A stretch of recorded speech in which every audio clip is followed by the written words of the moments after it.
That was a hike today. I'm not done yet. This is the first snow coming, and I am ready for it. Oh my god, that was a hike. I'm so done. I just went to one of the farthest points in my spot to put out a couple trail cams on a major trail that I know some huge bucks are going to be taking. I might not be able to get to those cameras till next spring to see how much snow comes, because up there I'd have to go through, I don't know, probably, I don't know, I'd have to go straight up for maybe 4 hours in thigh-deep snow to get to them. Potentially pretty quick, but we'll see. But it's always it's exciting for me. You know, I know where those trails all lead. I know where all my target bucks are probably going to end up if the snow isn't up in time. And for me to go find those cameras in the springtime and see what's on it, I'm just as excited. I can't wait to see what's on it. Funny thing to have in you, isn't it? Isn't it a funny thing to excite a grown man? Going with it. It's healthy. I'm going to stop right now because I'm done for the day. I don't have to be quiet or stealthy. I'm on my way out. This is a good spot to have a rest, which I need for a few minutes. And I will share an email and see what we got here. Listen to this. Howdy, Steve. Thank you for your devotion on this topic. I always look forward to the next story and awesome scenery of British Columbia. I'm 48 and from Northern California and grew up fascinated with the subject. We have lived off grid surrounded by the National Forest in the Trinity and now Sasquatch counties where we raised our boys. It is a sparsely populated region with vast wilderness areas and peaks up to 9,000 feet, including, of course, Mount Shasta, 14,179 feet.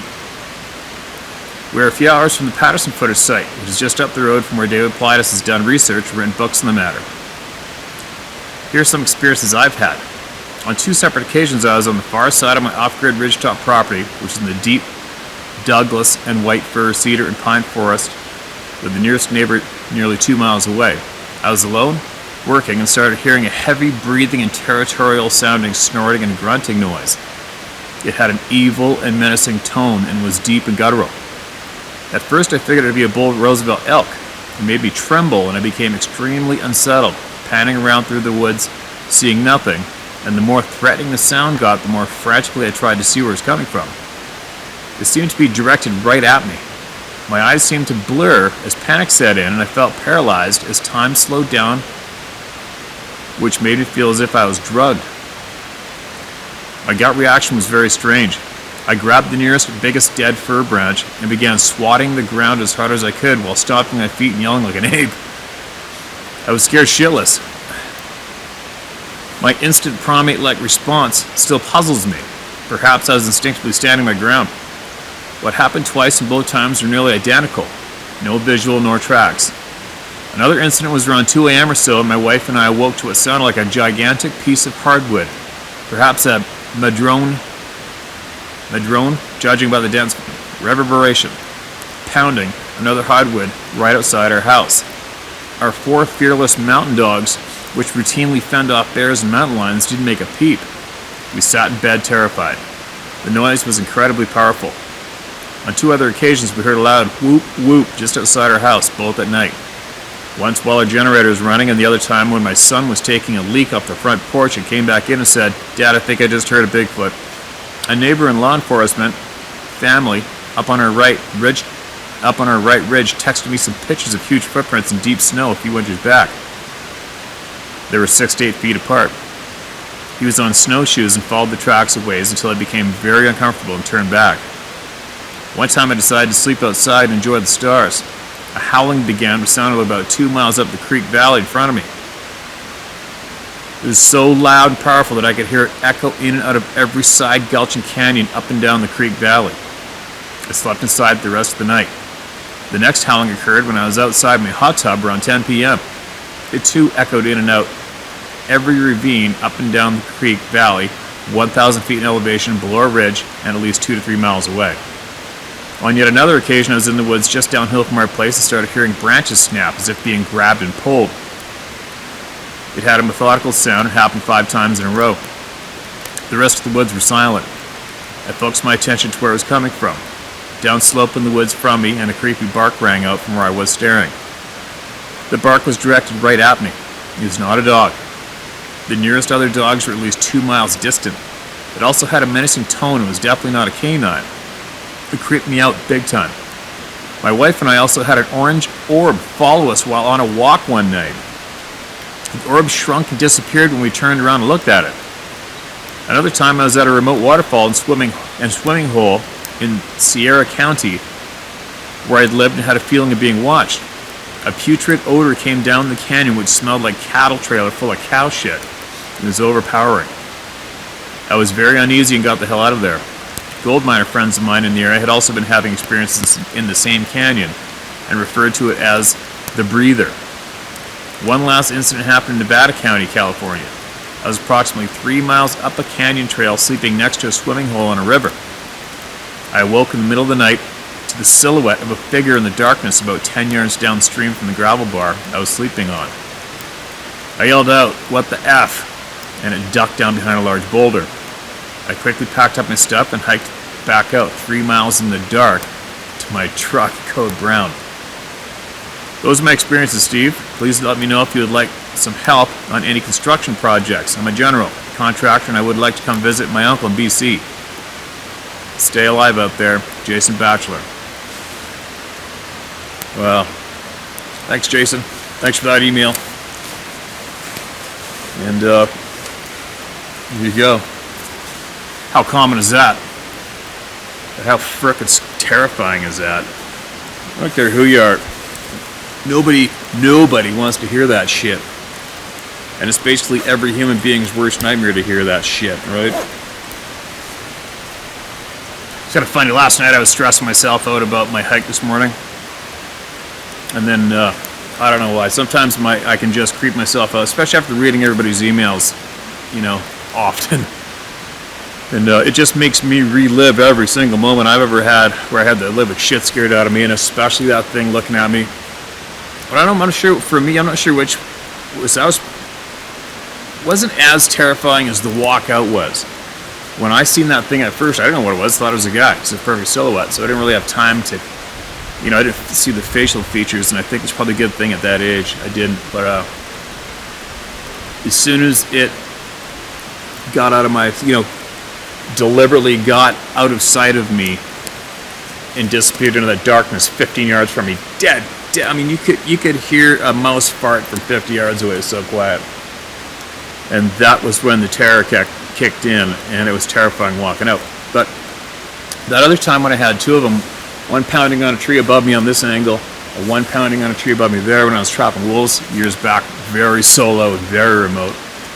And I had to go towards that one pounding on the tree to get to my sled. And when you know exactly what it is, especially when there's 2 above you and you're in the bottom and you're in snowshoes and you're on top of probably 4 feet of snow, I mean, it doesn't get any more vulnerable than that. And all I had was a 243. And that was pretty terrifying for me too. That was right up there. When I think about my creepiest feelings I ever had, that was one of them. And when that thing was waiting for me on the trail watching me. I haven't had the full-on rib vibrating roar at me yet. I don't need it. I don't envy anybody that has that happen. But getting back to stressing myself out from my hike in this morning, I do know there's a sighting straight as a crow flies that way. I don't know, maybe about 1,000 yards. 2 guys ran into one over on that hill. And there's a sighting directly across the valley from me. Up on top of the hill right over here, about 300 yards where I had those weird lights on my trail camera last year. And then about a mile that way, 2 miles that way in my truck. Last year I had something really weird whoosh in past my window was open that much. It was just something really weird happened. Had a huge blast of adrenaline in it. A weird whooshing sound right by the open window, and I was just going to close my eyes for all the debris to hit me, and I realized there wasn't one leaf moving in the forest right beside me. It was really weird, but remember, it scared the living crap out of me. But one thing I was going to mention to you guys is, like I got out of my truck this morning in the dark. I think I feel pressure coming from that black timber, but my hair is not standing on end, so then I know it's just me. And then I just get my mind set that I'm focused on what I'm here to do, and then I start my hike. I suck it up, pick up my bow. I'm bow hunting for this particular deer by choice, and I start my hike, and I get in that forest, and it's the weirdest thing. What I find is I will creep myself out at night. I'm at home when I think about it. I'll creep myself out at home, reliving some of my creepier moments. I'll creep myself out reading you guys' emails. I'll be drinking my coffee, driving in the dark on my way, and I'll be thinking about it the whole way, which works against me psychologically. And then I'll get to my spot, get out of the truck. Still, I'm kind of, looking behind me as I'm bent over on the ground, letting my backpack loaded with shit. But as soon as I get in the deep timber, I just feel as if I just get an overwhelming calm. I'm good. I'm rocking it out. I feel absolutely safe, and I'm completely focused on what I'm doing. And then eventually the sun comes up. I can see what I'm doing, and I carry on my day. So far so good, right? But I have a feeling, I use my intuition. I've been really working on my own intuition so fiercely the past handful of years. Like I make every single one of my decisions is with my guts. Every single one. And I am making the right decision 9.5 out of 10 times in life now. So that's what I rely on when I go back in the woods like I did today, like I'm going to tomorrow, and the next day, and the next day, and the next day. Because I am right in the thick of it. I'm right in the middle of it. I'm right in the middle of ground zero, where these beings are active. And if I quit doing what I'm doing, what am I going to do? I'll shrivel up and perish, get unhealthy real quick. So, but anyway, I don't know. What do you say? Besides, you keep sending those emails in, and we keep sharing each other's knowledge with each other. That's the key. That's what we do. Just keep sharing each other's knowledge with each other, and eventually a lot more is going to make sense. But more importantly, a lot of you are going to go out and do what I'm doing still, and get over that terrifying hump and salvage what you got left of what you're passionate about, what makes you happy, right? And carry on doing it. In the meantime, all of the good warriors that keep fighting the fight and winning. But anyway, I gotta get going. I didn't bring any food in me. I'm freaking starving. And get the old trigger release on, because you never know. Weirder things will happen. Bumping into your target buck where you least expect it. That's usually how it goes, right? Anyway, good luck out there. Be safe.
Oh man, did I ever just beat the snot out of my truck.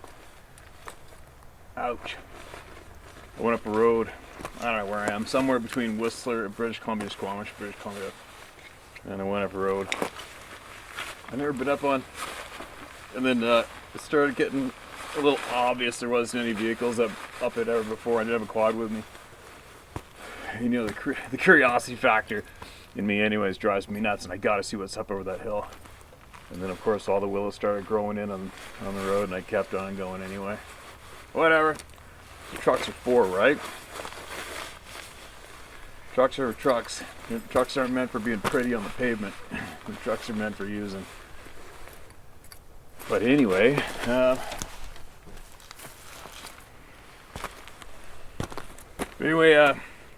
supposed to be full-time hunting right now, but I had to go kind of down to the city sort of today.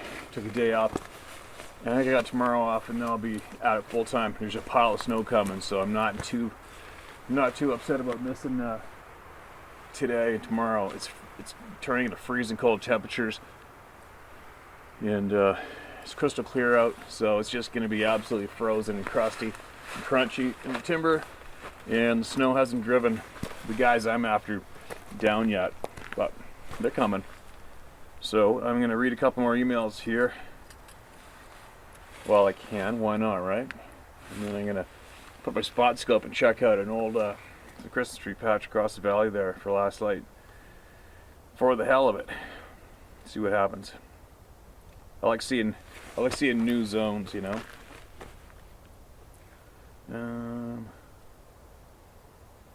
So many emails.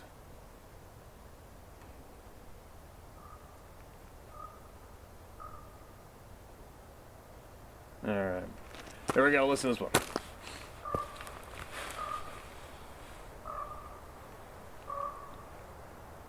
There's my token raven. Steve, I'm from Missouri originally. I was a heavy industrial project superintendent for about 15 years and traveled throughout the United States, each project lasting about a year, some lasting 2 years. Then on to the next one. I would move my family with me each time and just rent a house wherever the project was. I've lived in some pretty cool places: Washington, Oregon, Tennessee, North Carolina, etc. Even Hawaii for 4 years, which I hated after the first month. Way too much of a safe place, if you get my drift. Like most, I was raised in the woods hunting and trapping, thanks to my grandfather for my education and early development. Running around the woods of Missouri and then going to Colorado and the San Juans once a year by myself to bow hunt elk. I was always indifferent to the existence of these damn things, I guess. That changed in 2000, when at the age of about 24, along with 4 other people who were all in their 50s, watched one run across the field at dusk when we were pulling back into the cabin from the evening's whitetail hunt. This was in central Missouri, about 10 minutes outside of a town with a population of about 4,000 people. No big timber, just thin wooded draws and timberlines between fields, with the majority acreage being corn or beans. This thing was running on all fours and appeared to have had an injury. Not sure by the way it was running, it looked like it had been shot in the hip or the side or something. It still cleared 200 yards in about 8 to 10 seconds. We just all stopped talking and doing whatever it was, and what we were doing, and watched this thing run across the field below us. No one said anything at first until I was gone, and someone said, "What the hell was that?" To which one of the other men said, "Looked like a bear, but something was wrong with its ass because it was way higher in the air than it should have been." Steve, every one of those men grew up in this area and all own numerous acres of land. They farmed in this area. There are no bears here, and haven't been any bears since maybe the 1700s. I'm 46 years old now, and I know what I saw. And the few times I asked any of the men that were with me that day, "What did we see?" they just refuse to acknowledge that it happened. Or they say, "It was weird. A bear all the way up here in central MO, I guess." They won't say what they saw, but every one of them gave up hunting that year, and they had lived for deer season all their lives. Go figure, eh? I still hunt every day I can. I always pack protection and have not seen another. Hell, I'll pack if I'm going to Walmart, but that's more dangerous anyway, and the whole other topic unto itself. I know you hear it all the time, but keep up the work, brother. I'd love to hunt with you once before Christ arrives to spread his wrath on the liberals. I've unsubbed from about 4 other channels because they are so freaking jealous of you and talk shit. Yeah, I'm talking about you, Carrie Arnold, and that safe space weirdo Christopher Noel. Wow, the true colors of people come out when they aren't the center of attention. When I hear a channel say, "We are here to get the truth out," and then in the same breath say, "If you talk about Steve, or if you talk about a conspiracy that Bob Gillis shot a Sasquatch, or anything other than what we know is true, we will block you." Then I delete them from my YouTube because YouTube isn't a safe space and the mind and body does not get stronger if kept safe. Much love, brother, and come here in the Midwest so I can put you on a 160 plus class whitetail. I attached something that a buddy sent me. What's your thoughts? Kind of interesting to me. There's a photo of looks like a guy posted it somewhere, possibly on Facebook or something. It's a photo of a canine, and that is definitely a coyote for sure. I don't know if you can see it. You see that? It's a, that is a coyote. And Missouri. Actually, Missouri was the first state I ever hunted in my life, and I hunted wild turkey there on a private lease with some guys from Memphis. And I was successful too. I shot my first gobbler, and I couldn't believe how exciting it was. And it was funny because myself growing up in British Columbia, you know what kind of game we have here. And when I grew up here, the spring hunting magazines, Outdoor Life, would change, the covers would change to bass, black bear, and turkey. And we'd be like, oh, yawn. And can't wait for fall to come when you get back onto the cool stuff. You know, elk and sheep and moose and bears, grizzlies and stuff. But when I went down there turkey hunting, it was so bizarre because I honestly had adrenaline. It was honest adrenaline. When I was sitting there in the dark and that gobbler started gobbling from the trees way across the meadow, and then down to the grass started coming in, and I was already up against the base of that tree, the shotgun up, and I actually started getting adrenaline, and it was absolutely exciting. And I've now hunted, I don't know how many states I've hunted turkey in, quite a few. It's really exciting. And Missouri is pretty cool. I've been there a few times, that state, hunted that state, been through it a few times. And then, what else? Oh, I also, where I live, we do not have fire ants, okay? And when I got to Missouri, these fellas, I just had on my old stupid, you know, basically military surplus style cotton camouflage pants, worn out from hunting and guiding in them, and I had a small hole in the crotch of them to get worn out, and I sat on top of a fire ant nest in the dark when I picked a tree. I didn't even know what I was sitting on. I thought, oh wow, look at this perfect little mound to sit on, right? And I sat on it. So you can imagine the dancing I was doing after sitting on a fire ant's nest and not knowing anything about them. All I know is I sat on the ground and there was lightning bolts going in every direction at the bottom of my marbles and my butthole in my pants in the dark. That was something else. It would have been something else to watch that, right? You know. As far as other people on their channels blowing a gasket and threatening people, well, what more can you do to discredit yourself, I guess? You know what I mean? Whatever issues any other people that I don't know have, it's their issues. It's not mine. And I probably guess, you know, it's funny, when I first came forward, the information that I had, all because of demand from all of you, my channel was already popular just from all my hunting. But then as soon as I came out and admitted that I'd seen these things and I knew of them, then the channel really started to blow up. And apparently the people in the so-called Sasquatch community started sharing all these videos, right? And I think it didn't take very long. And those names that you mentioned, excuse me, and many others, they were just hounding the shit out of me, emailing me, getting people to email me, getting different people to email me on their behalf to invite me to appear on their shows. And I don't have time for shows. And, you know, just so you know, understand me a little more, I've guided so many frickin' people, TV show people in the past who they've lost the plot. They've lost what life's all about. And for me to watch a human being, man or woman, have a need to be followed, or a need to be seen, or a need to be patted on the back, was so nauseating. It was just so nauseating. And the bullshit that goes on behind the cameras. And So why I'm mentioning that is, it when people want the attention, when they want their voice to be heard, no one else's, and they want to be an authority, or they want to be important, or they want to be popular, or they think they deserve that great big following. Those traits stand out to me like a sore thumb. I can pick those people out in very, very, very quickly. And coincidentally, many of those people, including those names, that were hounding me to make an appearance on their show, I didn't reply to their emails or requests. None of the people that emailed didn't reply to them. I don't have that time for them. And I never mentioned their names publicly ever. I think it only took a couple weeks, maybe just a couple weeks after they finally gave up doing the invites, they all started attacking me publicly. And that one little midget, that one little psychopath from back east, yeah, I guess people just forward me shit all the time. And this is how bad of an example that person made of himself publicly for all of you to see. He actually was apparently he was taking content from my videos, and he was making what you might refer to as retort videos, and acting as if I was in some kind of a war with him, or we were in a war with each other. It was so weird to watch, right? It was like that crazy ex that you dumped about 10 years ago, and you bump into them, and you hear bump into a friend of theirs, and you hear that they're still going at you. Meanwhile, you don't even know they exist, right?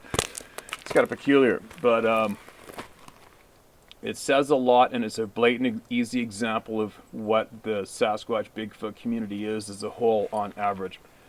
And I have just got no time for it myself. I'm not a member of it. I'm one of you. I'm a voice for all you. And I'm hopefully getting the topic back the respect it deserves, and getting rid of all of that dog shit attention, and those people who want to follow it, and they want to be noted as an authority on the subject or whatever it is they're after. It's none of my business, and I got no time for it. But along those lines, I've ran crews for a lot of years. I ran crews and construction for a lot of years in the past. And one thing I would tell the young bucks, and if there's any of you out there that possibly may have that jealousy trait in you, what I always like to tell people is, if I sense they might be a little jealous of somebody for something, I always tell them, I go, rule number one in life, never, ever, ever be jealous of another human being. And if you are, keep it to yourself. Never, ever show that you're jealous. If you make a public display that you're jealous, or a display to that strange man or woman that you're jealous, the only thing you're doing is you're screaming out loud to them that you see them as better than you, and you see them as a threat to you. That's all you're doing, and that's all these names that you mentioned are doing. That's it. And I hope you guys take note of that one for yourselves. It might come in handy somewhere along the way. And just never ever show jealousy of any other human being, ever. The weak people do that, all right? The emotionally challenged, weak people do that. Not us. Ever. Okay? But anyway, what else can I add to that? The Bob Gimlin topic. There's a lot of people out there who have created a celebrity out of that man. I don't know. That topic, the knowledge that I shared with you, just before I even tap on it again, let it be known, I do not see another human being as a celebrity. Maybe the very odd time, but you know what? Once you've dealt with celebrities numerous times like I have, it's just creepy. When I ever hear the title celebrity, it just gives me the shivers. Like, ugh, get them the F away from me, man. Those people are hooped. But I will tell you something. I probably have I'll bet you there's 6 or 8 people, I gotta look over the names on my emails and my contacts, of people who outclass and out-knowledge those names especially you mentioned, and basically nearly every so-called popular name in this Bigfoot Sasquatch community, research community. The people that feed me information are so far ahead of everyone, and always have been. They're so honest. Their the tank is overflowing. I have huge respect for them. And, when one of these people, a law enforcement officer who I would trust in my life, looks me in the eye in person and tells me flat out, that he saw the rest of the missing film footage from the Patterson clip. And then 3 or 4 other people unrelated, well, semi-related to him, but not directly, contact me as well. They fill me in of a whole bunch of other facts. And it kind of makes me go, holy shit, really? Wow. And then, another person who went to great lengths studying that whole controversial film clip, which I don't really give a shit about today, and pointed out even this is public knowledge, okay? This is public knowledge. You can look up the rap sheet of anyone, basically. And he pointed out the rap sheet of that one particular man who was involved in that filming of that creature, and it's not a pretty one, all right? Not making it up. I don't have anything against anybody. I don't give a shit. I'll be the messenger. But take note, if you're going to shoot the messenger, this messenger shoots back, okay? Now, that whole topic for me is kind of like it just kind of whips by. Here it comes. Everybody tells me everything, and it carries on. I share with you everything that I know, which I'm allowed to share up to. What the level of information I'm allowed to share with you guys until possibly a later time. And I share.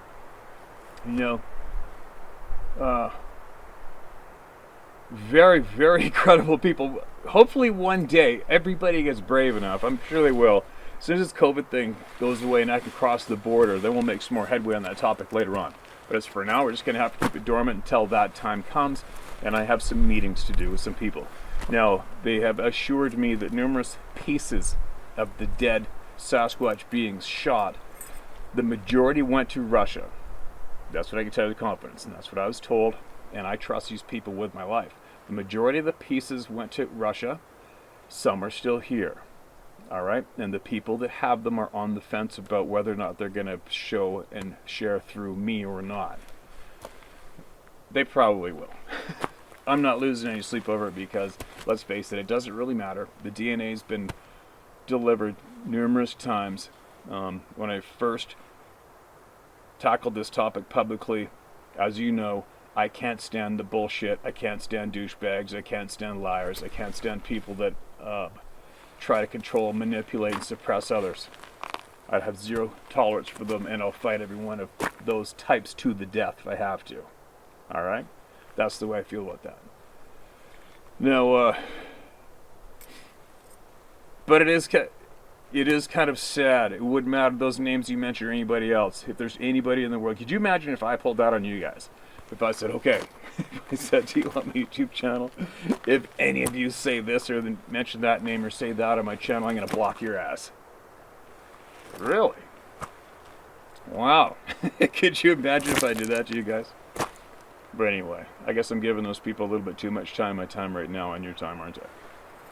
But, I guess there's a reason why people like those who are just trying to figure out how to get their voice out there, and why aren't people listening to us, and how come we don't have the following, and they're just trying to figure out how to get that following.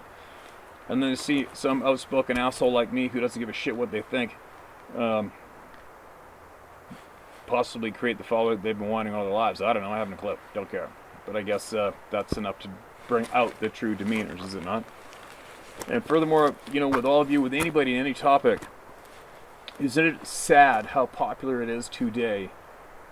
Especially today, it's so sad to watch. It's just a sad thing to watch your communities disagree with whatever topic it is, possibly online, and nobody can act like a rational thinking human being anymore. Isn't that bizarre? Be like, for me, if somebody said something that I disagree with, I'm just gonna go, oh yeah, well, whatever, is what it is. But there's so common for people who just get offended. Like, how dare you?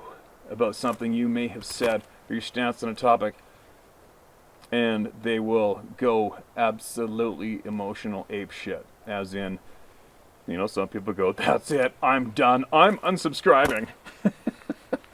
Or they try to attempt the cancel culture thing, where they want you to shut up, they want you to go away, they'll do anything, including destroy your career, destroy your character, and get you erased from the public eye for having any kind of a voice at all. That's very, very weak. It's very, very alarming, and it's very common these days. It's pretty sad, isn't it? Pretty sad. But anyway, thanks for that email. And getting back to the email. That was a bit of a rant, wasn't it? But getting back to the email. Thank you very much for that email. I've had a lot of fun in your state of Missouri. And you've seen it. Many people, thousands of other people have seen the same thing you've seen. And sadly, thousands of people have had the same reaction as those 4 men that were with you. Don't want to acknowledge it, don't want to admit it, don't want to talk about it. But it's obvious that we're starting to cut through the bullshit rapidly now. I was looking at the stats on my YouTube channel alone, and it's up to it's closing in on 2 3/4 million views a month. And I don't know. I've never been into marketing. I don't know marketing businesses. I don't know. I mean, obviously, there's YouTube channels out there with millions of subscribers, so I don't know how that rates. I definitely wouldn't compare it to other Bigfoot Sasquatch community channels because I wouldn't expect them to have high view numbers, I guess. But I don't know if that's high. It's probably high for this topic, I'd imagine. And it just keeps on growing. It's pretty crazy to watch it, right? I don't know what kind of advice I give to other people who want to get a couple million views a month. I haven't a clue. I can guarantee you one thing that doesn't work is attempting to tell people to like, subscribe, and share. It doesn't matter what the topic is. Think about that one. For all you people that possibly do that, you're looking like a ding-dong when you do that. Like for me, if I'm seeking out a topic online or anywhere, I find it, and right away the person who created that video, the channel goes, okay, before you watch the video or after you watch a video, be sure to hit that like button right there. I'd be like, really? Damn, I guess I better do that because you can control me just like that. You know, if you have content that isn't full of bullshit, you're not trying to control people and suppress other people and demean other people. If you just have an honest knowledge and something that's going to help people, they're going to come. They're going to subscribe probably. They're going to keep coming back for more. And there isn't anything you can say that's going to make somebody share your video or subscribe to it. There's nothing. No words out of your mouth are going to intentionally steer a human being to do that.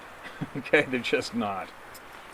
From what I've seen. I mean, I didn't know that before I came on YouTube, but I've been watching. It's all I do. I watch people and I learn from what they do. I watch people and I learn from their mistakes. And I also learn from trial and error in life. I've made every mistake you could probably come up with. And I've learned. And learned. But yeah, I mean, if you are out to share knowledge or share something online and create a channel and you want an audience, just be yourself and be honest and help people. Don't tell people to like, subscribe, and share because it's not going to make a difference. You're only going to sound desperate, right? Or needy. And sadly, a lot of these people in the Bigfoot Sasquatch community are quite desperate and needy. And but it is what it is. But anyway, I'm here. It's getting sun's going down. I'm gonna get with some binoculars up in that patch across the valley here pretty quick. I'll see if I get one more email out while I'm standing right here before I go.